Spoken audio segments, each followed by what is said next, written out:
नमस्कार, मैं Prabhat Kumar Bishnoi, economist study bank पर आज आपके समक्ष आर्थिक मंदी को लेकर जो कयास लगाए जा रहे हैं और जो बातें मेरे सुनने में आई हैं, जो मैंने देखा है, उस पर चर्चा करने जा रहा हूं। मंदी से तो डर लगता है, इसमें कोई दो राय नहीं हो सकती। और आज मैं एक चैनल देख रहा था और उस पर यह प्रसारित किया जा रहा था कि शॉर्ट टर्म जो पूंजी है लगभग 7 लाख करोड़ की, जो कि भारतीय जीडीपी का लगभग 6% है,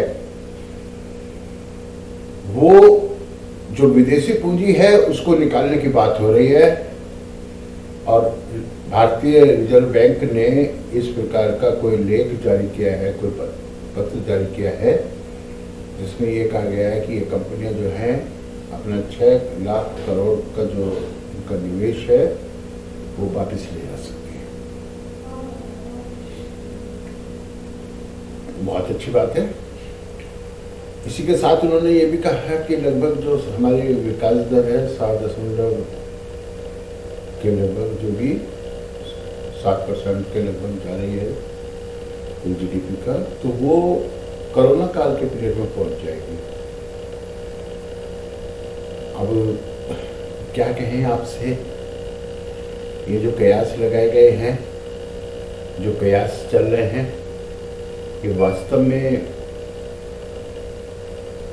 इनको समझने से पहले आइए हम आपको ये बता दें कि मंदी होती क्या है। ठीक है,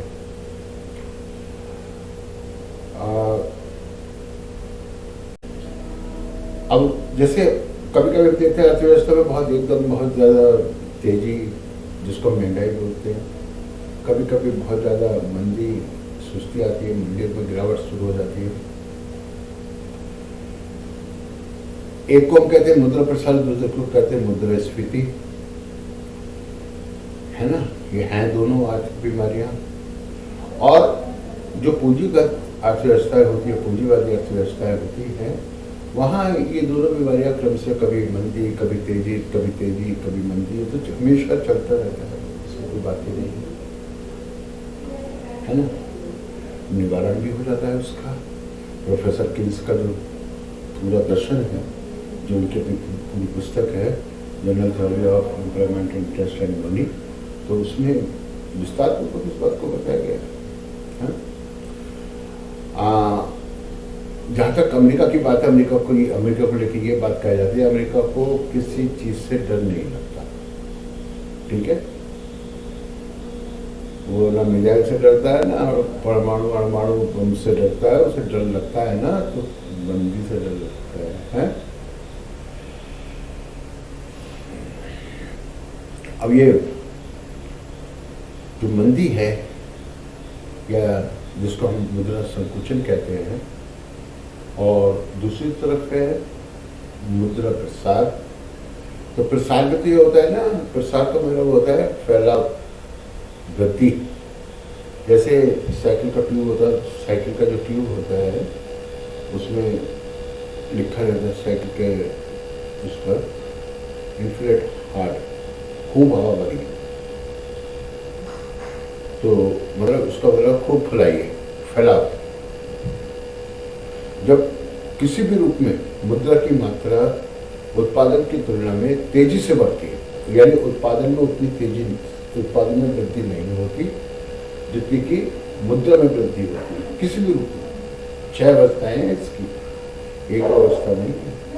जैसे मान लीजिए मुद्रा की मात्रा बढ़ रही है, उत्पादन भी बढ़ रहा है, दोनों बढ़ रहे है ना।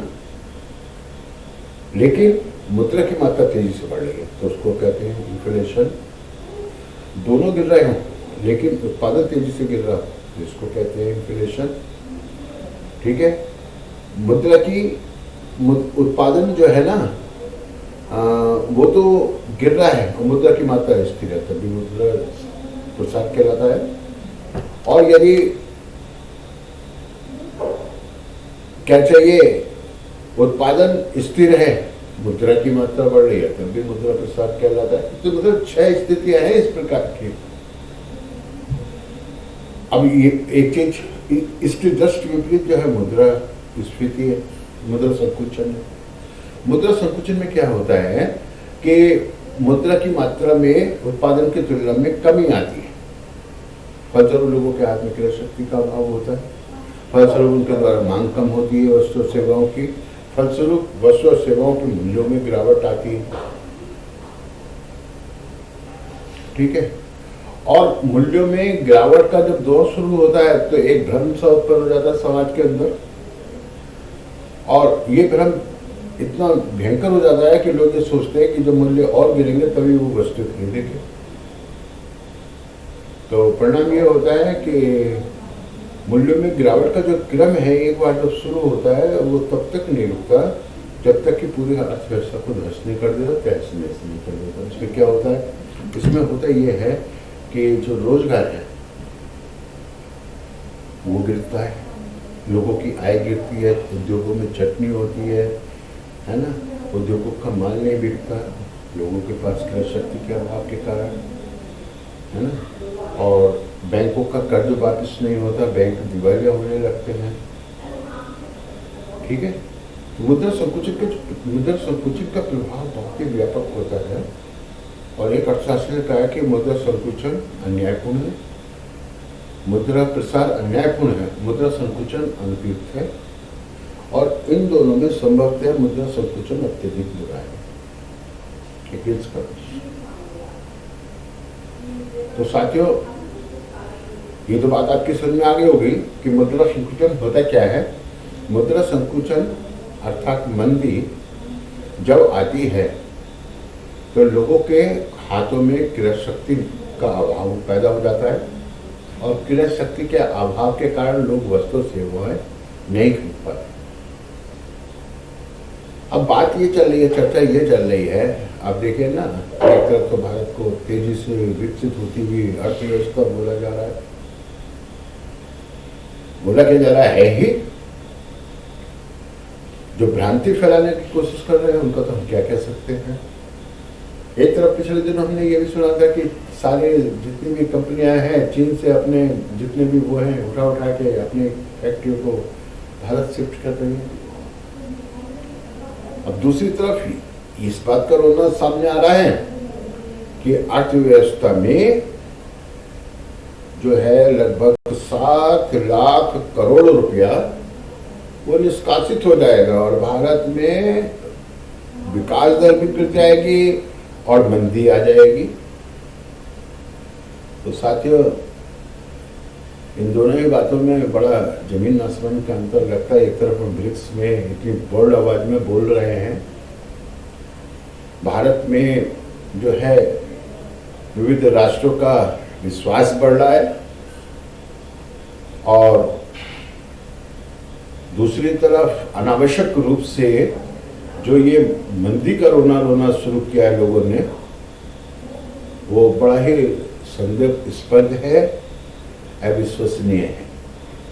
ठीक है, होता है अर्थव्यवस्था भारतीय इस प्रकार की है, कृषि प्रधान अर्थव्यवस्था है, कभी अर्थव्यवस्था में मंदी, कभी तेजी, कभी मंदी, ये हमेशा बने रहता है, पूंजीवादी अर्थव्यवस्था के लक्षण है।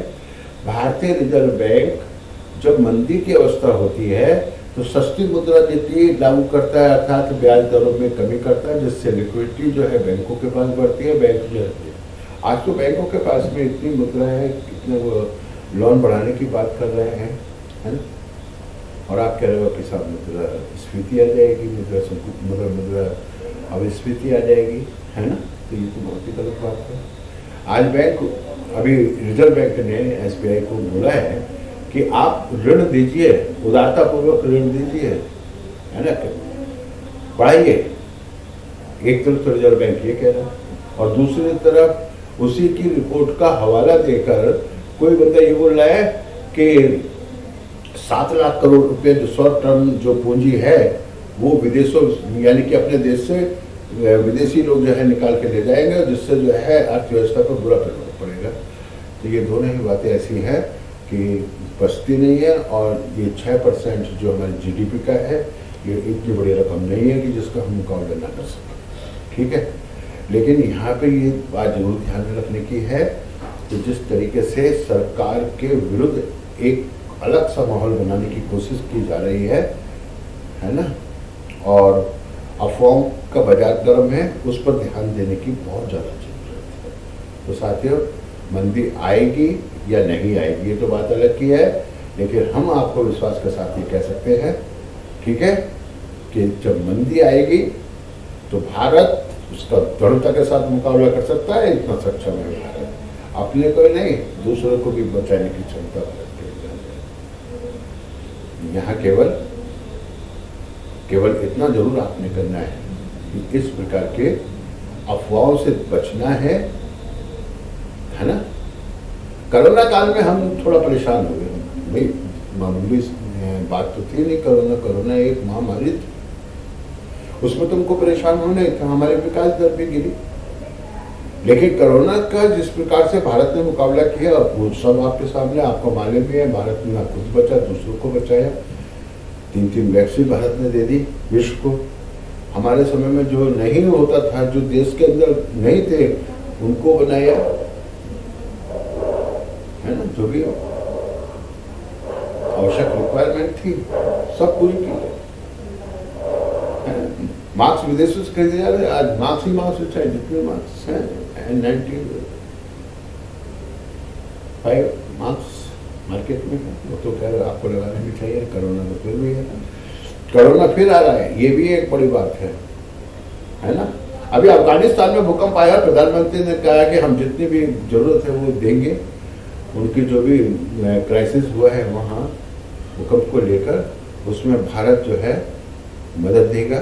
तो आप देख सकते हो इस बात के लिए भी, एक तरफ हम विदेशों को मदद का हाथ बढ़ा रहे हैं और दूसरी तरफ लोग हम पे तंज कस रहे हैं कि हम मंदी के शिकार हो जाएंगे और हमारा देश जो है, अर्थव्यवस्था जो है वो पूरी तरह प्रभावित हो जाएगी। एक माहौल लगता है ना। तो मंदी, वैसे इसमें कोई शक नहीं है कि मंदी एक बहुत ही गंभीर समस्या होती है। अब निपटारे की बात करें तो अनुत्पादक उत्पादन होना चाहिए। उत्पादक उत्पादन नहीं, उत्पादक उत्पादन है मतलब जैसे गेहूं का, चावल का, चीनी का, है ना, ऐसे कपड़ा सपड़ा, ये सब सीमेंट वगैरह ऐसी वस्तु जो बाजार में बिक रही हैं, तो इसको कहेंगे जिनका उपभोग उपभोक्ता करते हैं, उत्पादक उत्पादन, है ना। और अनुत्पादक उत्पादन का मतलब है कि रेल बनाओ, ब्रिज बनाओ, सड़कें बनाओ, पुल बनाओ, है ना, इस तरीके की निर्माण कीजिए। यानी केस तो यहाँ तक कहता है कि बेरोजगारी की समस्या यानी मंदी की समस्या का छुटकारा करना है तो गड्ढे खुदवाइए और लोगों को मजदूरी बांटिए और फिर उन गड्ढों को पटवा दीजिए, अगले दिन फिर खुदवाइए। यही चलता रहना चाहिए है, अर्थात अनुत्पादक कार्य होना चाहिए। तो मैं सोचता हूँ ये टॉपिक जो हमने आपको समझाया है, मुद्रा संकुचन, मुद्रास्फीति, ये पढ़ाई के दृष्टिकोण से भी बहुत महत्वपूर्ण है और बीए हो या एमए हो, ये बिल्कुल आने के लायक है। और साथ ही जो हमारे देश में आजकल एक माहौल बिगाड़ने का चल रहा है कि अर्थव्यवस्था जो है दूसरे रास्ते को जा रही है, ये हो रहा है, वो हो रहा है, तो ऐसे भ्रम में भी नहीं फंसना है। बहुत से लोग ऐसा बोलते हैं कि श्रीलंका बन जाएगा भारत। अरे क्या है, समझ रखा है भारत को